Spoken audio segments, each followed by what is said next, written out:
Thank you for that, David. It's great to be back at Optic. I think I kicked off year number 1, and I love your new venue. So those of you who are watching online, maybe you want to come here next year and check this out. So this year I thought I'd do something a little bit different, and a lot of you guys know me for my celebrity portrait photography. I'm fortunate enough to shoot a lot of the famous faces from Hollywood, and that's a great way that I'm able to make a living. But to steal a line from my dear friend Elliot Erwitt, my profession as a photographer has enabled me to enjoy my hobby as a photographer. So just like a lot of you guys, it's like I love to shoot pictures while I'm traveling. So going from Hollywood faces to portraits as I travel, I still kind of take the same approach. I have to make a connection with the people that I want to photograph very quickly. It's no different with a Hollywood star or one of the holy men in Kathmandu. It's all about forming that connection with the people that you photograph. And what better way is there as a portrait photographer to bring back a feeling of where you are than through portraits of the people. So I love capturing the faces as I travel, and it kind of keeps me fresh. It also enables me to pare down my gear. So many of the things that I do in a studio, we've got 3 cases of lighting and 2 grip bags with tripods and light stands and modifiers. And so it's kind of refreshing for me to go out and just work with available light and still capture people the way that reveals something about who they are. And I think that would be my one piece of advice for someone who wants to do portraits, is just to get out there and do things. The best way is really to approach somebody and be honest why you want to photograph them. It can be as simple as like, excuse me, you have a really great face, and I legitimately mean that. Or I love what you're wearing. You'd look really amazing if you were against this wall. And so that's how a lot of these things come about. And pare down somewhat too. I see too many people traveling with tons and tons of gear.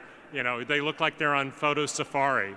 And that's one thing if you're going to Kenya to shoot wildlife, but I see too many people walking around the streets with 2 DSLRs and 2 big zoom lenses and a bag full of lenses.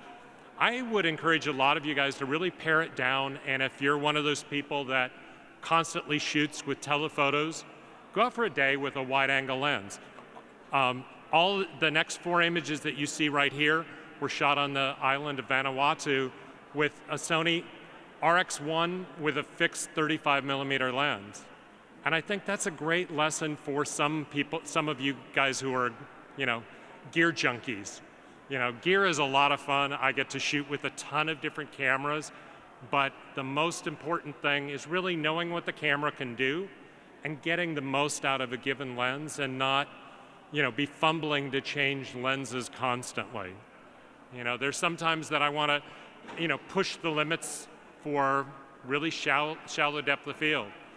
I had this idea. I was in Rajasthan, India, and Rajasthan is a famous place that you've probably seen brilliant images by Steve McCurry. It's the Blue City, and he's done these great images, and all I could think of is his pictures are so much better than mine are going to be because he spent a lot of time there.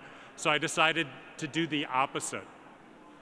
And when Ben Lowy was talking the other day about a lesson that he learned from David Burnett, when you see a crowd of photographers in one spot, go to the opposite spot from where they are.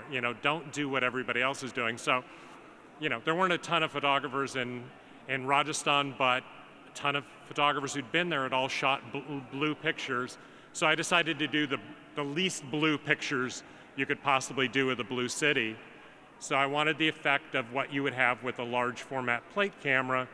This is just the Sony NEX7 that I was shooting before they brought out the full frame line, and a Voigtlander 50mm 1.1. And really, this is the only time that I'm going to shoot wide open, is those times I really, really want that shallow depth of field. I think the technique can be overused. I think there's too many people that it's like, by God, I spent all this money for a 1.4 lens, so I'm going to shoot every single thing at 1.4 just to prove that I've got it. And it's like, it's kind of like, it goes to 11, your amp goes up to a certain level, but it doesn't mean you have to shoot wide open just because you can. But here's an instance where it was the look that I wanted, but I try not to overuse this.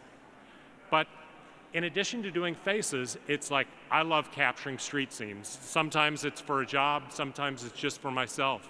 It's walking around and shooting something different. And I think in a way, when you're constantly doing the same thing as a portrait photographer, you're constantly shooting people at a certain distance, it's, you get yourself in a rut. If you kind of steal a line from Arnold Schwarzenegger, occasionally you got to confuse the muscles. You got to get out there and do something totally different and confuse your muscles.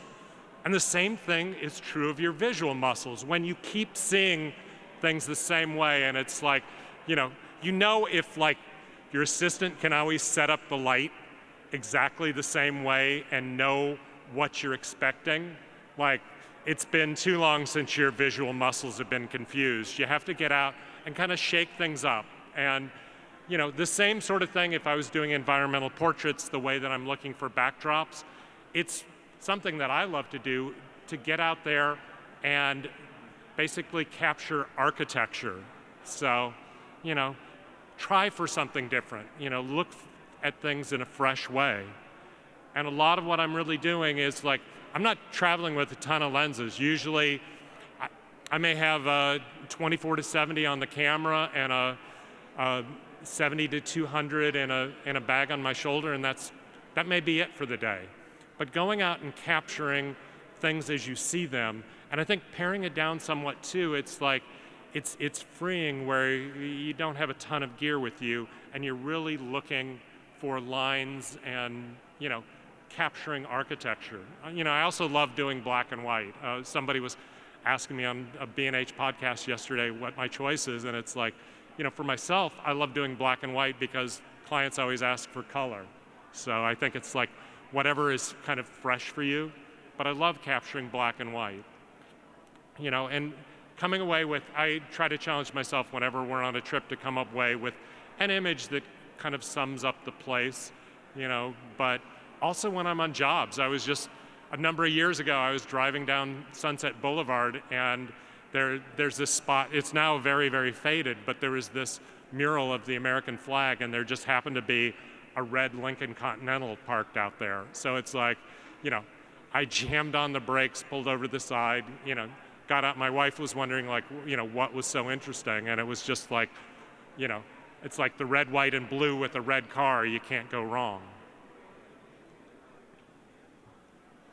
And traveling around, I was in Brazil during World Cup, and I was going to Recife to shoot the USA-Ghana match, World Cup, but I saw that the way to Recife was a connection through Rio, and it's like that's too tempting to, if you're all the way there, just add a couple days in Rio. So we went into the favelas, and this was, we were sort of, I was with a guide, but she wasn't from the favela, so we're sort of wandering around, and this little boy came up and is like, okay, obviously you're gringos and you're lost. Here, let me show you around. So he walked us up the hill, and before we were done, it's like I had to do this portrait of him, but went up there to really, capture the look of Rio. And that's honestly, if I was doing a portrait, this might be my background, is like something like this of the hillside.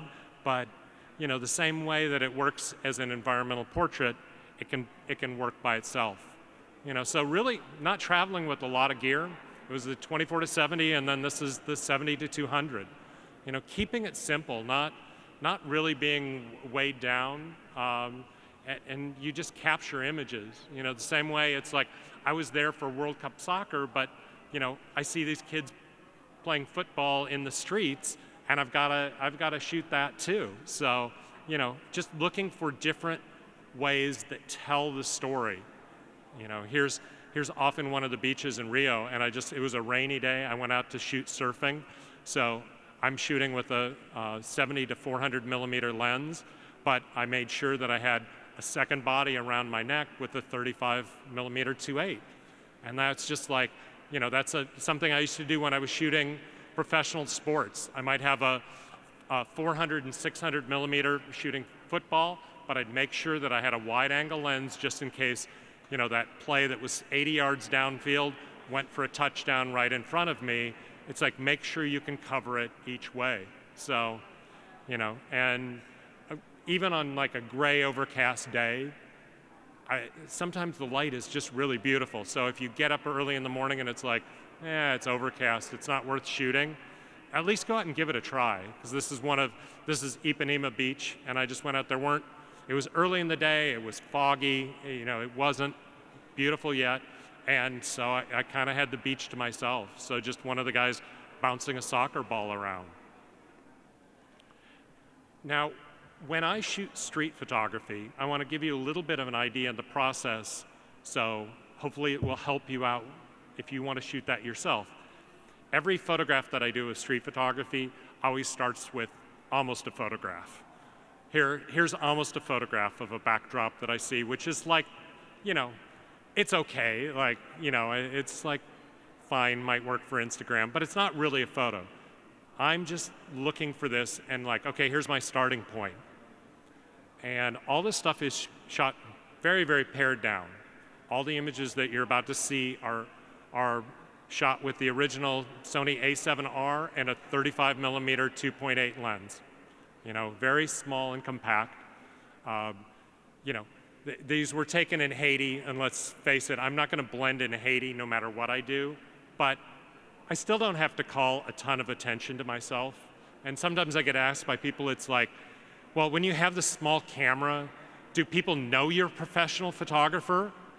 And it's like, God, I hope not, because it's like, it makes it so much more difficult to move around. I heard a great story from Henri Cartier-Bresson's former son-in-law, who said Henri would get furious when people took his photograph. And I'd heard this as well. And I always assumed it was just because it's like, no, I'm supposed to be the other side of the camera. And he explained, no, he would get furious because then people would recognize him on the street. He wanted people to think he was some old man walking around taking pictures. And I think that's the great thing about it. It's like, you don't want to be recognized as I'm a pro here doing this. I just want to be some old guy on the street. So I'm starting off with this. I see this background. It's the start of an image, and then I'm just waiting and kind of looking. I've got the camera at my chest. It's pre-focused, and I'm looking in either direction and just waiting for something interesting to happen. And this was not shot on bursts. This is one frame at a time, which if you want to get better at capturing action, I highly recommend shooting one frame at a time. Like, yeah, Sony's got amazing cameras like the A9 that shoot 20 frames a second, but all you really control is that first image.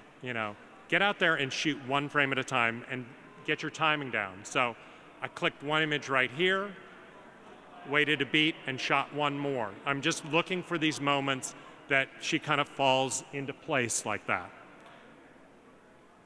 Once I've got a few images I like from this spot, get back in the car, drive around, and I see this backdrop. So, okay, that's a good start. You can see in this picture, he's kind of eyeballing me at this point, but eventually he gets bored of me because I'm just standing there, with the camera like this, and it's like, okay, he's forgetting about me. But what I'm doing all that time is watching what's going on either side, and suddenly I notice two women coming in from opposite directions, and we get this. So it's that, anticipate what's going to happen. And this actually, believe it or not, makes me a much better portrait photographer, because even as a portrait photographer, when I'm directing things, sometimes you got to be smart enough to know the best images happen when you have nothing to do with it. And I'm not too proud to go, oh, well, okay, that's not what I directed, let's do this. And hell no. Like, when something good happens in front of my lens, it's like, thank you, Jesus, hallelujah. Like, just take it and run with it. But that's what you learn to anticipate those things that are about to happen. For the next image I did, I had to walk some distance of probably 10 steps to the very next storefront, and I see like this great wall. So, I mean, this is amazing. It's like, you know, great, beautiful colors, which people a lot of times are like amazed when they ask. I've been to Haiti 13 times, and whenever I tell somebody that I, you know, was just in Haiti, they look at me like really concerned, like, how was it? And it's like, it's a beautiful, amazing place. It's like, they're like, how, really? And it's like, yes. It's like, I've never been in a place where people have so little monetarily, but they have so much in terms of pride of who they are, where, you know, the last pennies they can scrape together, they'll, you know, paint this beautiful wall like that. So I'm looking at this, you know, great background that they put up for me. And again, it's kind of a picture, it's not quite there. And I'm just waiting, you know, still camera kind of at my chest, kind of looking at the scene, have it pre-framed. And then I notice off from my right, a guy starts to walk through with a sheet of plywood over his head. So I just timed this and shot, this is the one frame. Like, you know, a little bit before this, a little bit after, there wasn't the image. It really is like that moment that you wait for him to be right in that spot. And that completes the composition. That's what I'm looking for. I'm looking, you know, to start off with the background, but I'm waiting for the photograph to actually happen. Driving around a little bit more, you know, there were these great construction fences that they built up, these amazing red fences all around because of the damage from the earthquake. And, you know, somebody had parked their red truck with a green camper top on it. It's like, you know, it's already the photo gods are smiling your way when you have something like this to shoot. Not quite an image as I start, but I'm just waiting and watching again from both directions. And from the right, two guys pull up on motorcycles, and then a third guy pushes his in from the left. You know, and just waiting for all that stuff to come together. You know, pre-visualizing what you think will happen. So all of that, you know, were my way of like showing the beautiful bright colors of Haiti, but that's not all that you see. In addition to the real beauty that, you know, there is a gritty side to it as well. So I'm driving down the road past one of the slums that I've shot in many times, and I see these big plumes of smoke coming up. One of the guys there was burning old car tires to melt down aluminum cans that they would then pour into a mold to cast cooking pots. So he's got all this smoke coming up, and it's, you know, it's an interesting start, but I still want to watch his body language. But as I'm watching him in the foreground, you've got to pay just as much attention to what's happening in the background. So as I'm watching, as he's moving around, I'm also watching, and I see this woman walking at the horizon, and just wait till the moment that she becomes the background element. And it's that foreground background that suddenly it's not 1 + 1 = 2, it's like 1 + 1 = like 15, you know, because you're adding layers upon layers. And it takes you a while to kind of train yourself to pay attention to that, but that's the same thing that I will do if I'm doing environmental portraits. Like, yes, I need to be focused on the subject, but I need to watch what's going on in the background to make sure that there's not something distracting happening there as well. You know, and then again, like 15 feet away, the opposite side of the guy with the pots, it's like I see these goat that are out there. So, you know, the same advice I was giving you earlier, when you see everybody in one situation, go to the opposite. Sometimes you have to do that with where you thought the picture was too. Like, a lot of times I'll challenge myself of, you know, as soon as you think that's your shot, you know, change the lens or change 180 degrees the other way and see what else you're missing. Because too often we get in this tunnel vision as photographers, and we shoot the same thing to end, and we miss the wider shot or the tighter shot or the shot from the opposite direction. So every time you think that you've got the shot and you're ready to pack it up, walk to the opposite side before you do. You know, and again, anticipate when things are going to happen. I went into one of the cemeteries and there was this cross, but you know, by itself, it's kind of a still life, but I'm just waiting for that moment, and this guy walked around, and as he passed it, reached out and touched it, and I shot that one frame. So it's kind of, that's what you do in street photography, is you get there ahead of the image and then just wait for it to happen. You know, you also want to come up with images that show a place. And sometimes that's, you know, sometimes the streetscapes are best done with a telephoto lens. All the images I showed up to this point were with a fixed 35mm prime, but I also took a 70-400 zoom because I knew that the hillsides were just packed with houses, and the best way to shoot that was kind of compress the image at 400mm. So early in the morning, I see this. The light's very pretty. It's nice, it's got some direction to it. It's not flat. Shooting early in the morning or late in the afternoon is a great time of day, but so is waiting till dusk. So that same day, I just went back the same spot that I was set up. I just like, I'm going to be back in time for dusk to do a picture. You know, set up the tripod in the exact same spot, and just waited for that little, you know, magic hour as the twilight's going really, really blue, and the street lights are coming up, and kind of blending that through. So, you know, even when you think, oh, the light's really beautiful now, chances are it could be even more beautiful at a different time of day. And while I'm there, it's, you know, it's up to me to capture that. I was having lunch one day at the Olafson Hotel. It's a really beautiful gingerbread hotel where, you know, I used to hang out when I was a photojournalist for the Miami Herald covering coups. And it was actually the setting for a Graham Greene novel, The Comedians. So it's a beautiful gingerbread hotel. This hosted everybody from, you know, Mick Jagger to all kinds of celebrities all over the years. And these really deep clouds were coming through. I was like, okay, that's really cool. And it's like, but wait, I know 2 more spots that will be great. So quickly paid for lunch, jumped in the car, drove down the hill, and I remember there was this this old, you know, movie theater with Triumph on the front, and it's like, it's not really that interesting of a picture on a blue sky, but, you know, put in a dark clouds behind it, and suddenly, you know, it's kind of interesting.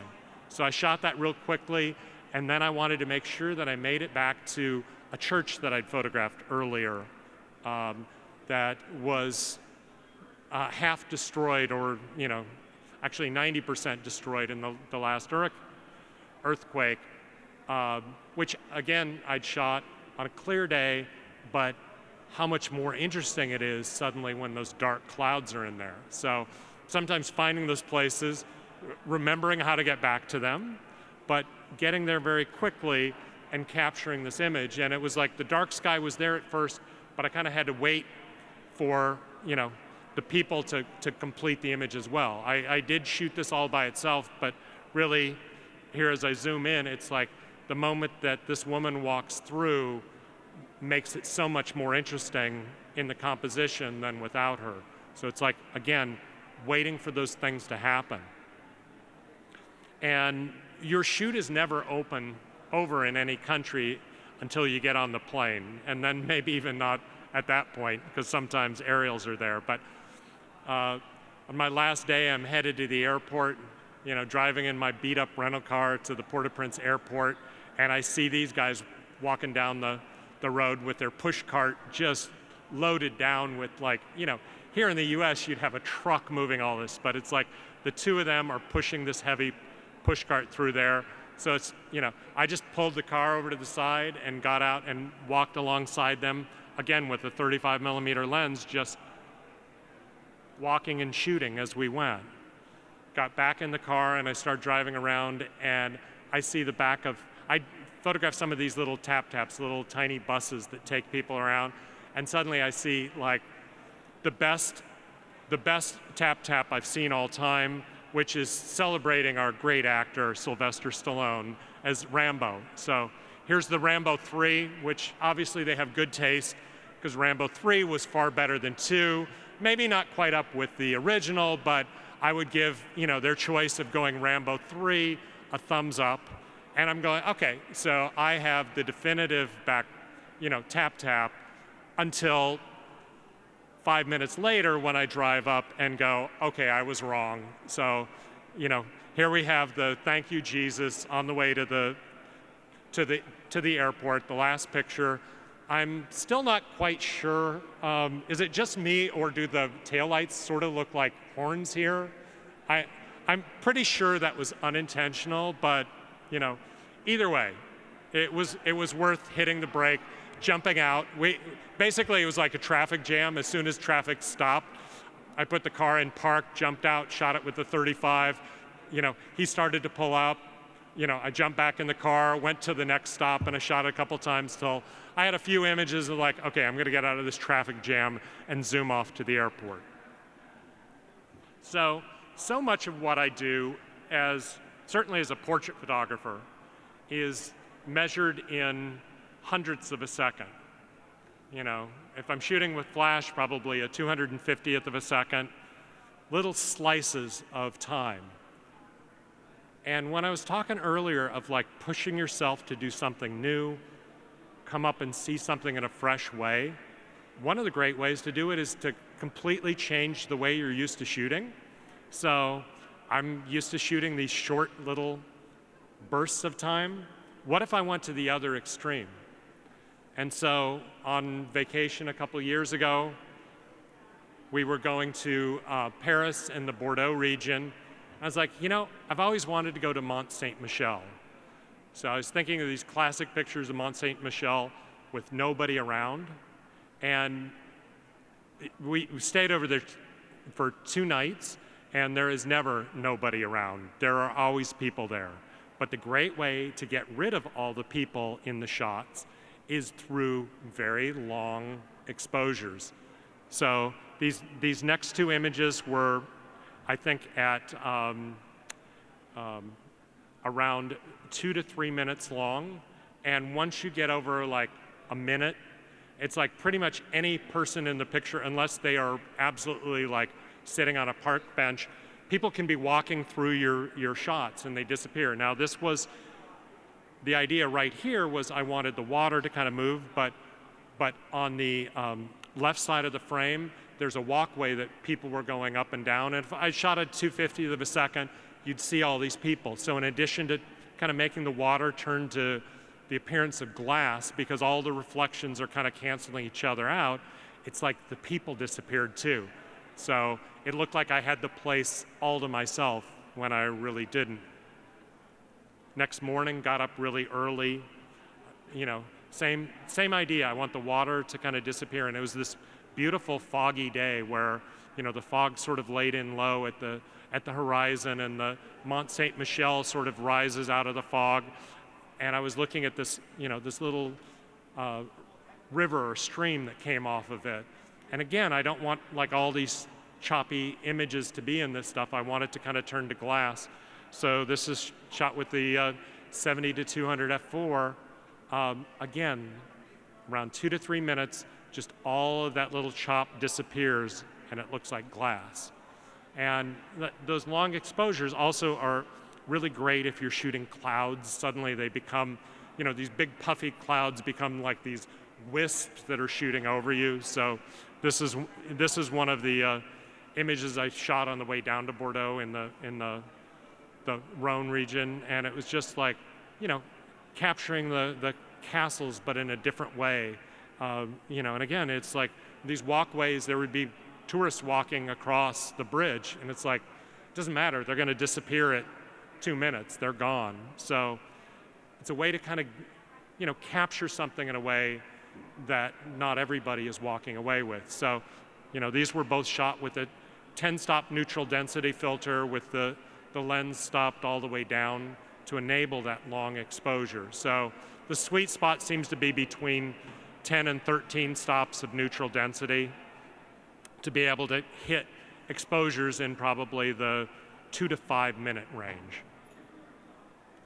Another way to capture things in a different way, it's like I was kind of searching for something to do with my original Alpha 7R, the camera that I took to Haiti after I had upgraded, a couple years ago when the A7R II came out. That became my workhorse camera, but I still had my original pair of A7Rs, and it's like, well, what do you do with it? It's like, I'm not going to sell it at this point. It means too much to me, and the value is not there, but how can I still use that camera? So I sent it off to Precision Camera Repair, one of Sony's authorized dealers, and they did an infrared conversion on it.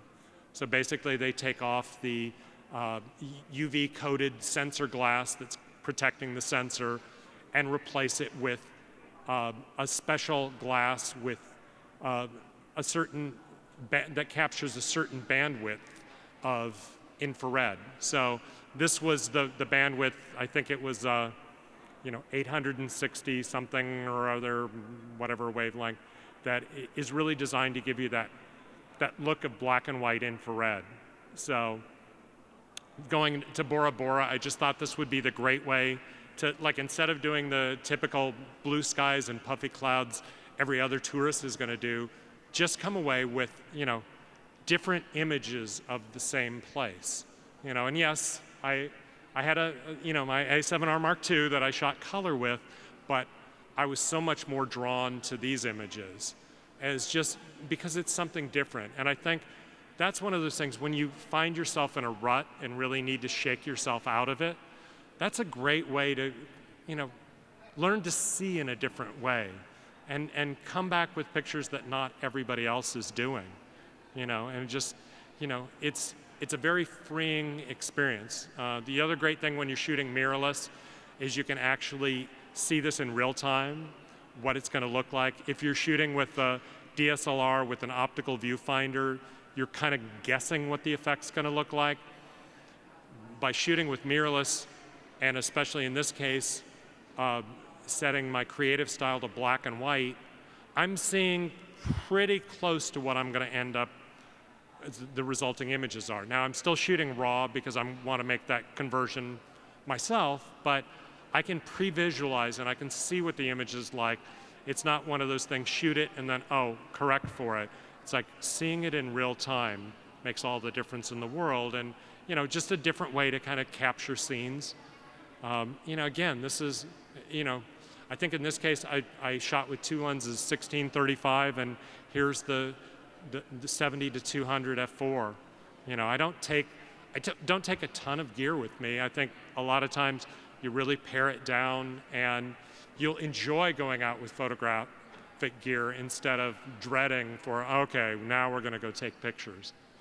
And just going out and seeing things in a new way. And of course, every trip that I take with my wife has to include an image of her, because of all the gigs I have in the world, the coolest one I've got is I am her official Facebook photographer. So the job doesn't pay a lot, but the perks are amazing. So for those of you watching online, you can hit me up on social media, Twitter, at Brian Smith Photo, on Facebook, I'm Brian Smith Pictures, and I post a lot of camera info on my blog as well. All right, well, I want to thank you guys for being an absolutely lovely audience. Thank you.